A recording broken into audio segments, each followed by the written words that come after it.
আপনি যেন সেফ জোনে থাকেন সেই জায়গা থেকে আমি আমার টিম নিয়ে পুরোপুরি প্রস্তুত ছিলাম। তা ঠিক আছে, ঘটনা যে এমন হইব আমি কল্পনাও করতে পারিনি, ওই চেয়ারম্যানও কল্পনা করতে পারেন নাই। এখন আপনি কি চান? আমি পিয়াসের বিরুদ্ধে কোনো রকম স্টেপ নিব, নাকি আপনি নিজের কাটা নিজে উপরে ফেলবেন? কোনটা? না না, পিয়াস আমার আপন ভাগিনা, ওর দখলে জমি থাকা মানে আমার দখলেই থাকা। পিয়াসের বিরুদ্ধে স্টেপ নেওয়া তো দূরে থাক, বরং আপনি পিয়াসের দিকে সুনজর রাখবেন। আপনার যেমনটা ইচ্ছা মোল্লা সাহেব। চেয়ারম্যানের বংশ আমার চিরশত্রু, অগরে তো নির্বংশ করুমি, এর বাইরে কোনো কথা নাই। আপাতত আমার পথের কাটা হয়ে আছে ওই নাজরুপোলা সায়েম, পরে ভিতরে নেওয়ার ব্যবস্থা করেন। এটা তো কোনো কঠিন কাজ না মোল্লা সাহেব। আপনি যদি ছেলেটার একটু পেঁচায় দেন আর কি, তাহলে মামলাটা আরো শক্তপোক্ত হয়। বুঝছেন তো মোল্লা সাহেব? পরিষ্কার বুঝতাছি। আব্বা, সকাল সকাল মিষ্টি লয়ে এলা, কোনো খুশি সংবাদ আছে নাকি? অরে মা, খুশির সংবাদ। আমাকে বংশে একটা খুশির সংবাদ আছে। কি খুশির খবর রে মিজান? সাদ্দাম মোল্লা আর পাগলির পোলা কি খুনাখুনি করে ফেলছে? না আম্মা। তাইলে আম্মা, আমাগো সংসারে নতুন মেহমান আইতাছে। আপনার বৌমা সন্তান সম্ভবা। ওয়াও, এটা তো অনেক দারুণ খবর। তোমাদের দুইজনকে আমার তরফ থেকে অনেক অনেক অভিনন্দন। জান, এটা তুই কি শোনাই?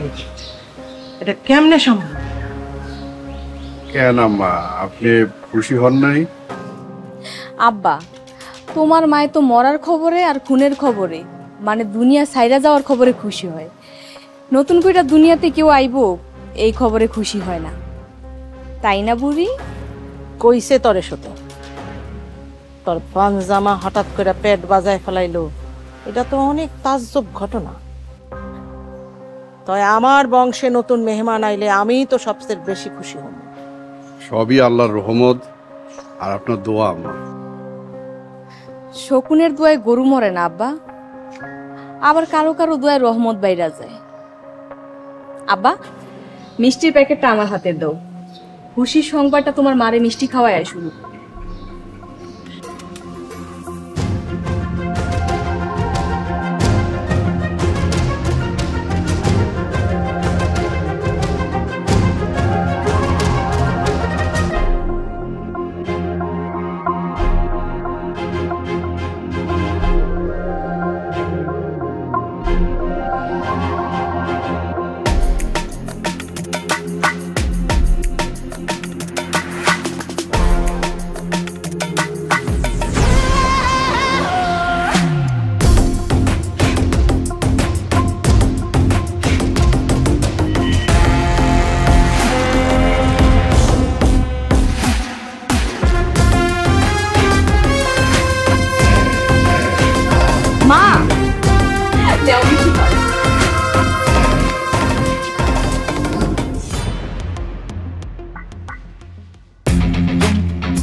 ভাই,